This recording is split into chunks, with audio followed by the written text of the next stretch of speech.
It's midday. Hello, good afternoon, and welcome to the Citi Prime News. We are coming to you live from our Ministry of Corruption in the award of road contracts. But this private legal practitioner believes the investigative body erred in arrogating to itself the power to probe the matter.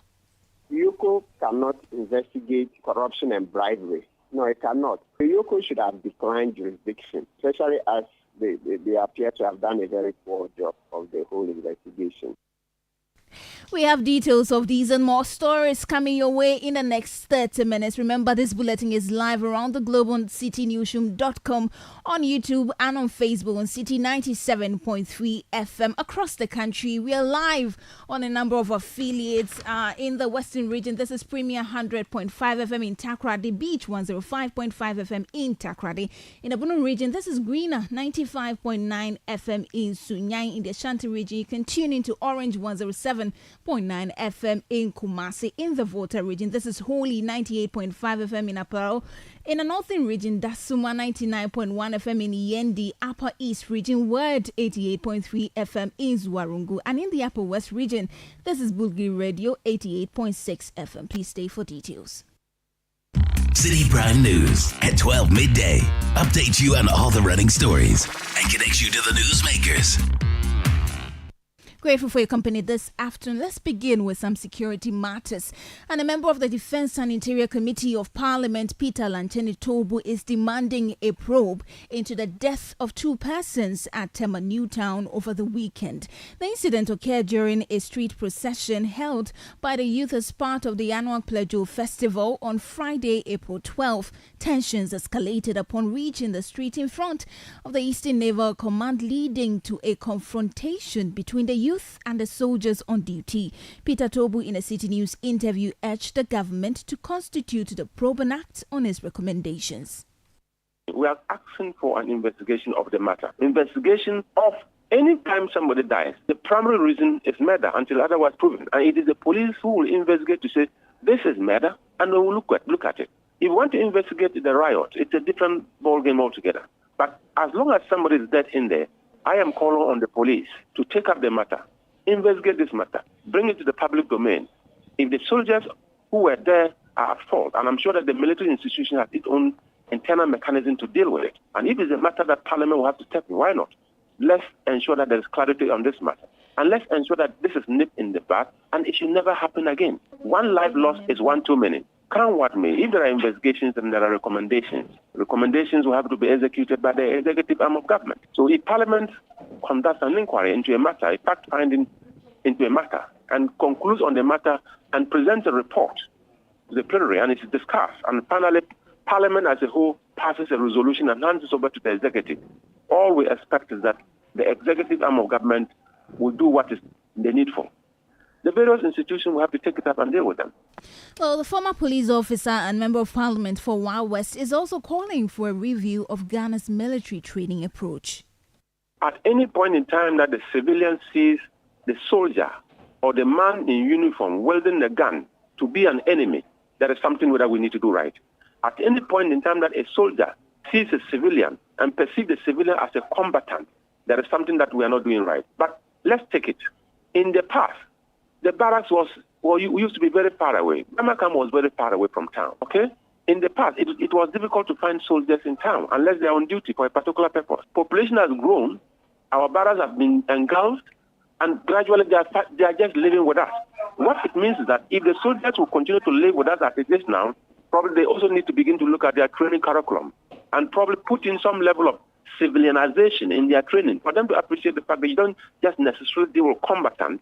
You are living with civilians and you come across many of these things, and we should be able to have the skill to be able to deal with them without causing death.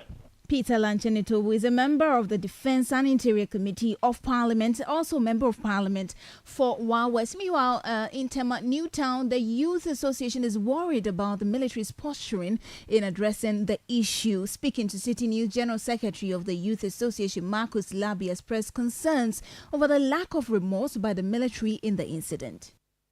They first give a warning shot, but then before then they have arrested and detained three of the celebrants, and so the celebrants, in calling for the release of these three people.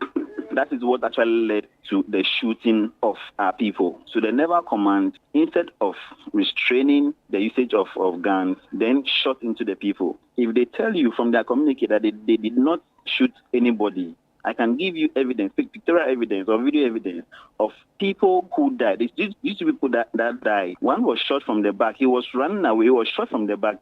And the bullet penetrated from the back into the guy's navel. So you can see from his navel that there was a penetration from the back to his stomach. And he died. One person's leg was shot. And so what we are calling for is that we have lived with these naval guys for a very long time. And so we want an independent probe into this, because the statement they issued, they didn't even show any remorse. They even denied that they shot into the people. And this act of, regardless of human life, must be curtailed. Marcus Labi is General Secretary of the Tema Youth Association. We'll do well to follow up with this issue and bring you updates in our subsequent bulletin. So do well to stay tuned to Citi 97.3 FM. But away from that story, the IMF has completed a second staff level review of Ghana's 3-year extended credit facility program. Now, according to the fund, Ghana has performed creditably, with key indicators suggesting the program is working. Ghana is likely to pass the management and executive board review, which will trigger the release of a $360 million third tranche of the $3 billion package. Both the government and the IMF appear satisfied with a path of economic recovery. But what really is the assessment of the minority in Parliament and other stakeholders in the financial space? Isaac Adongo is ranking member on the Finance Committee of Parliament, and he joins us live on phone now. Good afternoon, Honourable. Thank you for your time. Government says stable currency, reduced inflation and other macroeconomic indicators are evidence of the economy being on good footing. From where you sit, what is your own assessment of how far we have come with this deal? Hello? Hello? Yes, Honourable, I'm asking from where you sit as a member of the Finance Committee. I mean, even before Ghana went onto the deal, you members of the minority said that the country was down to a downward spiral. What is your assessment? This is the third review for the third tranche to be released. What is your assessment of the program so far? Well, I don't know what they are comparing against. They are simply comparing a worse situation to a bad situation. Of course, bad is better than worse. That is all we are looking at now. It doesn't mean that there is any significant improvement. The inflation, as we see today, is already spiking once again. It's going up. And if you consider that we've had to move all the way from around 20-something percent to 54% and now to 25%, you may see that to be an improvement, but you are comparing end-year inflation to mid-term inflation. You cannot be comparing apples to mangoes. If you want to compare 54% to that of inflation in April, you have not considered the pressures that come with December and November and other parts of the month. So at this point in time, we don't have clarity as to where we are now because the situation is still there. The exchange rates keep spiking. Now we're talking about close to 14 cedis to the dollar, which is really very high. We are struggling at the moment to find money to finance the budget. Only today we read that our Eurobond holders are struggling to come to agreement with the government of Ghana, essentially because of these type of pictures that are artificially being printed. If you tell the people of the Eurobond holders that your economy has improved purely on the basis of wrong assumptions, you assume that the economy was going to grow by 1.5%. Everybody knew the economy was going to grow better than that. But you decided that in order to let your commercial lenders and your debtors, the creditors, believe that your economy is worse than you thought, you projected for 1.5% growth, and you use that to negotiate and to submit a proposal. They are now telling you your economy did 2.8%.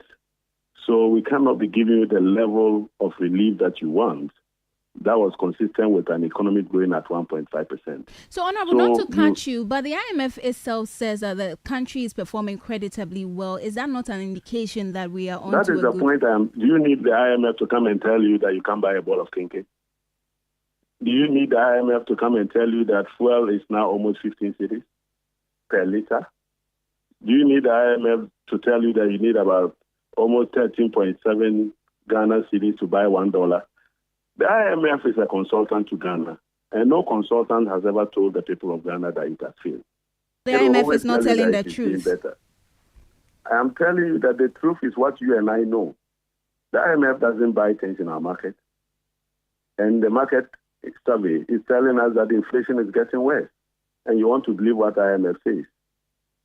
If you go on the market, you are quite sure to find that most of the items that you used to buy, you can't buy them today. The IMF went and told these creditors through the debt sustainability that Ghana was going to end the year last year with a depreciation of 15 cedis to the dollar. Today, if you now go to tell them that you got 12 cedis, then they tell you, okay, it's because you use 15 cedis, your debt service was so high that you are asking us to cut significantly to be able to help you. Now that it is not 15 cedis, it means that your debt service will have to be recalibrated downward, and it will not justify us giving you a very deep cut on our investment with the government of Ghana. Right. And that is where the problem is now.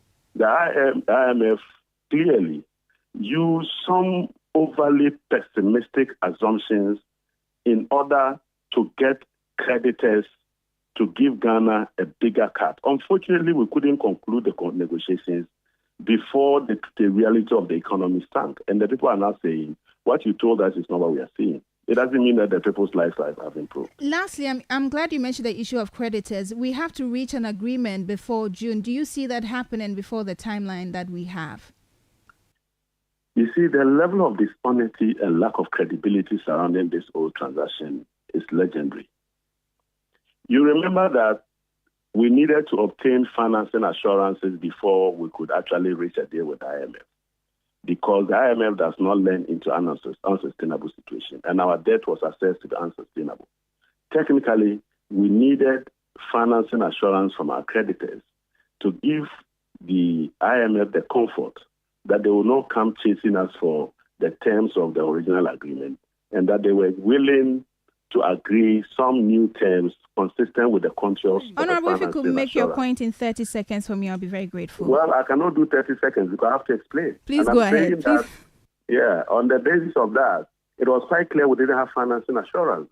Recently, at the second review, they now came to tell us that they have financing assurances. The same financing assurances, we got it twice. Who are they deceiving? Who are they really deceiving? The same financing assurances, you say you got it at the point when you were getting the IMF board to approve the IMF program for Ghana. On your second review, what you had already achieved was still a condition that you needed to meet, and you said you met it. So we don't even know what to believe. Are we now pursuing financing assurances the third time, or we are pursuing a conclusive agreement evidenced by an MOU? Very well. That is where the challenge is. There's lack of credibility. Very well. Thank you so much. Isaac Adungo is a member on the Finance Committee of Parliament, also member of Parliament for Bolgatanga Central. You're still listening to the Citi Prime News. We are broadcasting live from our studio in Adabraka, Accra. When we return, private legal practitioner Martin Pebu is asking Yoko to withdraw its report on alleged bribery at the Ministry of Roads and Highways. We'll tell you why shortly. Please stay. Citi Prime News at 12 midday.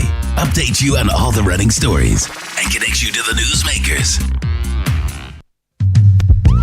Citi TV is live on DSTV, GoTV, and HD+. On DSTV, find us on channel 363.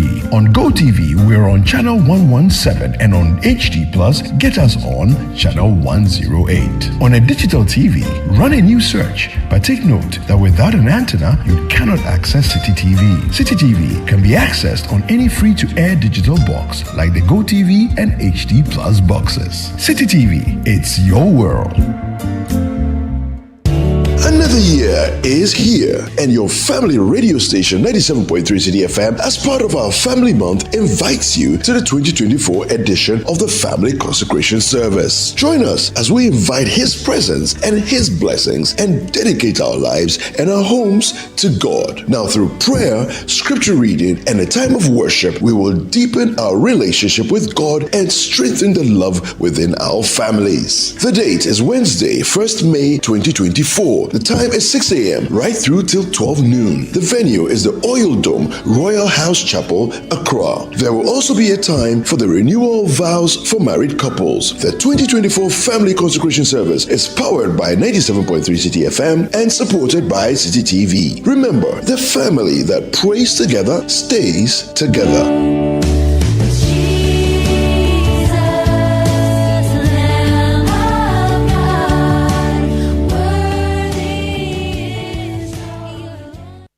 Citi Prime News at 12 midday.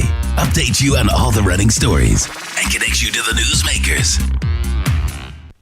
Yeah, welcome back. Thank you for staying. Let's bring you some other stories. Private legal practitioner Martin Pebu wants the Economic and Organized Crime Office (EOCO) to withdraw its report on alleged bribery at the Ministry of Roads and Highways for lack of jurisdiction. He wants the Office of the Special Prosecutor to take over the investigation instead. The Ministry of Roads and Highways requested EOCO to investigate comments made by former board chairman of the Ghana Revenue Authority, Professor Stephen Adai, who alleged that individuals seeking contracts were told to pay a 1 million cedi bribe upfront. Now, EOCO has since concluded its investigations and indicated that Professor Adai's comments were unsubstantiated. Speaking to Citi News, Martin Pebu said the report is void and should be investigated by an appropriate authority. The Ministry of Roads and Highways shouldn't have petitioned the EOCO because EOCO cannot investigate corruption and bribery. No, it cannot. So what it is that EOCO used to have that mandate, but the Office of Special Prosecutor Act took away that mandate. So now that mandate belongs to the Special Prosecutor. For emphasis, so I'm talking about Section 80 of Act 959. So the meaning is that EOCO can no longer do bribery and corruption as a result of this Section 80 of the Special Prosecutor Act. So EOCO should have declined jurisdiction. They shouldn't have, especially as they appear to have done a very poor job of the whole investigation. So it means that they've done absolutely nothing. They should withdraw the report they've brought out and redirect the petition to the Office of the Special Prosecutor. I think that would serve governance very well. Well, Martin Pebu further says the Office of the Special Prosecutor can still investigate the matter as it will not amount to a duplication of efforts. Duplication of effort does not arise because what EOCO did in law is called void. When we say void, in the eyes of the law, it doesn't exist at all. So when somebody takes the same matter to the Office of Special Prosecutor, a matter of duplication of effort doesn't arise. That's not it at all. It should be done because what Professor Adai said is common practice. That's the standard. Unfortunately, very bad standard though. But it's been there for decades. Everybody knows that though. These government contracts, to get them a lot of the time, you have to create bribes. So I'm surprised that even EOCO attempted to do it and they were relying on Adai to give them every information. What I would have expected them to do is that they would have set up their own construction firm and try to go bid for the government project. Martin Pebu is a private legal practitioner. Let's go to the Ashanti region now, where the Kejetia market has again been disconnected from the national grid due to indebtedness to the Electricity Company of Ghana, ECG. The market is currently powered by a plant as an alternative power after close to a week since the disconnection by the National Task Force of the ECG. Management of the facility, in collaboration with the leadership of the various trader groups, has locked up shops of traders owing the bills in a bid to get them to pay the monies. President of the Federation of Kumasi Traders, Citi Prime, is blaming traders for their reluctance in paying the bills. Electricity Company of Ghana have disconnected power to Kumasi City Market. That is a new Kejetia market since last Thursday evening. The National Task Force embarked on an exercise So they were in Kumasi, and KJTR market was affected as well. And since Friday morning, the management engaged the leadership of the traders union. So the market currently is being powered by the genset that has been installed in the market. And it is also coming with a higher cost, because if the genset runs 24 hours, we buy at least 10 barrels of diesel a day, which is on the higher side. But unfortunately, that is where we've gotten to. That was the president of the Federation of Kumasi Traders, Nana Citi Prime. Away from that, the leadership of the Graduate Students Association of Ghana, GRASAG, has reaffirmed its decision to proceed with a planned demonstration following the government's lack of response to their concerns. The association earlier raised issues regarding the delayed payment of research support grants owed them by the government spanning the past 3 years.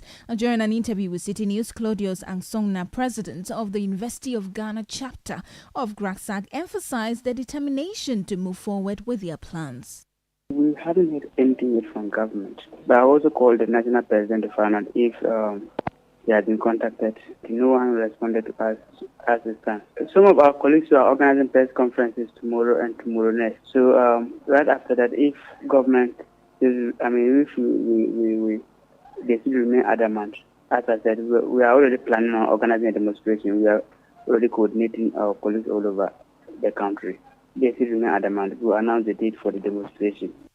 Claudius Angsongna is president of the University of Ghana chapter of GRASAG. Let's stay on education, because the National Association of Institutional Suppliers is having a final meeting with the Ministry of Education concerning arrears owed its members by the government. The group called off its protest last week after assurances from the Minister for Education, Dr. Yawose Duchum, to pay the outstanding arrears. The ministry subsequently facilitated the payment of some of the monies owed the suppliers.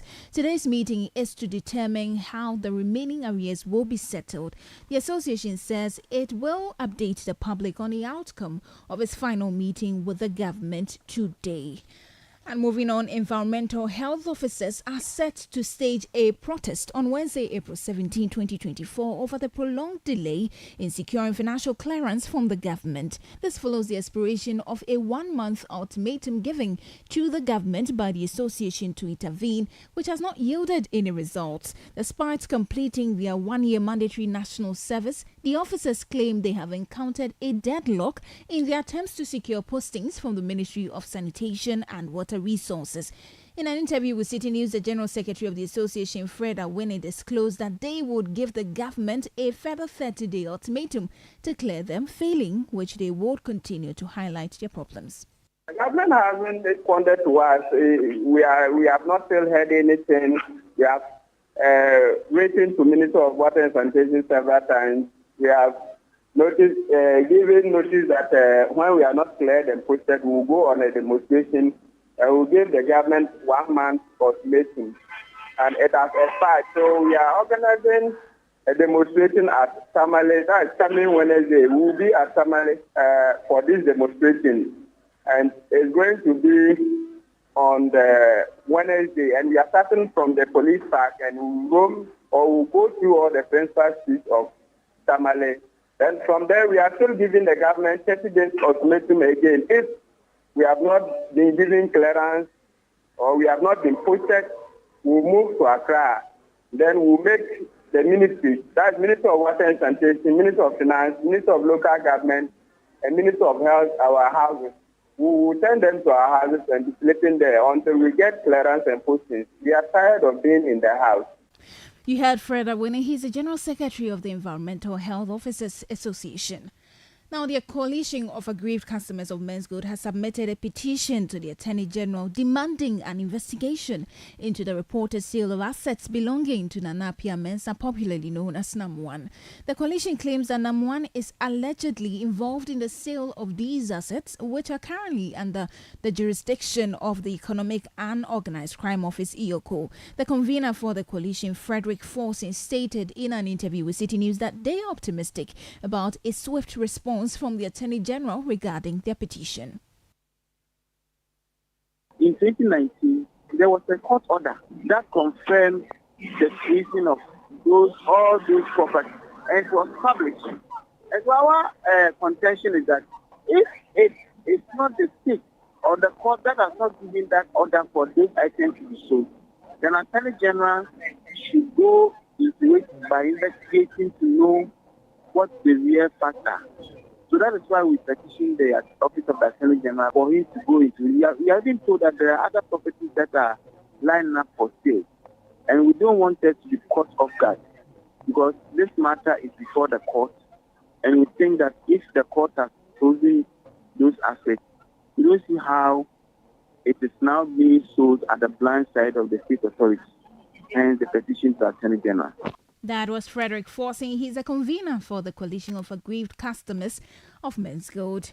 To some other news this afternoon, some officials of the Electoral Commission suspected to be involved in the alleged theft of 5 biometric verification devices, BVDs, have been apprehended and handed over to the police. The Director of Electoral Services at the Electoral Commission, Dr. Srebo Kweku, disclosed this development while providing an update on the case of the missing BVDs.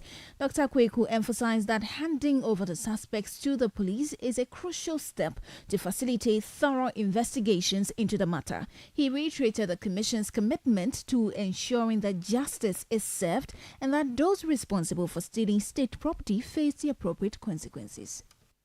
What I can say on authority is that we lost one BVD in North Town, and what happened was that they normally package everything in the ballot boxes. You put your system and you seal. In the course of transporting, you go there, they couldn't trace the ballot box. So we report to the police. We have lost this, and these are the suspects. So investigate and let them go through the legal regime. Whatever has to be done should be done. They have been interdicted. They are now going through the security investigation. So the police, I'm told that they will be arraigned before court soon. If they are found guilty, the law should deal with them. We suspect that they are involved. The investigation will establish whether there are we have prima facie case or whatever. Because we're talking about state property. You heard the Director of Electoral Services at the Electoral Commission, Dr. Srebo Kweku.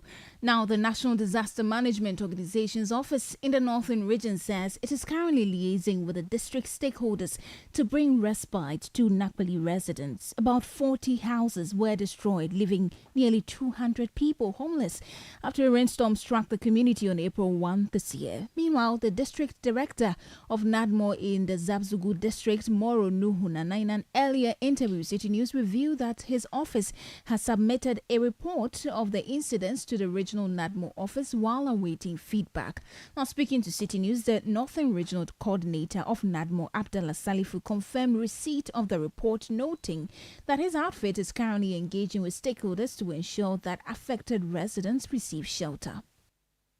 Yes, I received the letter and I attached a copy of my report to President. It was forwarded to Accra. So we are still waiting for what is going to happen. But I've also spoken with the DC to take the necessary steps to assist, because the first point of call is the DC, the district assembly. When something like that happens, the district assembly leads up with NADMO to handle those things. So for now, that's what is happening. The way forward, the district NADMO director, together with the district assembly, that is the district assembly, they are supposed to provide arrange with them to be living in safe haven, like the mosques and the churches and other bodies. So basically, that's what is happening.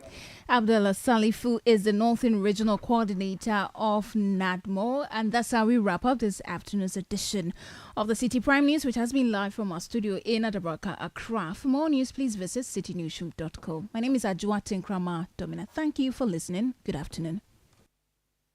Citi News. We speak first. Reach our hotline on 0302 224959 and get interactive on Facebook, Citi 97.3 FM, and on Twitter at Citi 973.